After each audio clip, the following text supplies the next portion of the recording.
Welcome to part 3 of Sniffles, aka some fun facts behind my album Sneeze at the Sun. Number 8. The song Azul was written for my current boyfriend. The entire chord progression and some of the lyrics are parts of multiple scrapped songs. I wrote out some new lyrics, changed the vocal melody just a little bit, and I had a song about my boyfriend. Number 9.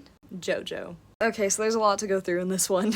The name JoJo takes on a lot in this song. The first is a reference to JoJo McDowd from Horton Hears a Who because Bay. The second is one of the subjects in the song Get Back by the Beatles, which also is referenced in my song. And third, the person who this song is about, their initials are J-O. So you put it together, you double it, and it's JoJo. The chorus is a parallel to Say It Right by Nelly Furtado. You don't mean nothing at all to me. Turned into, oh, we don't mean nothing to you. The outro is a reference to Moonlight by X. Stay tuned for more Sniffles.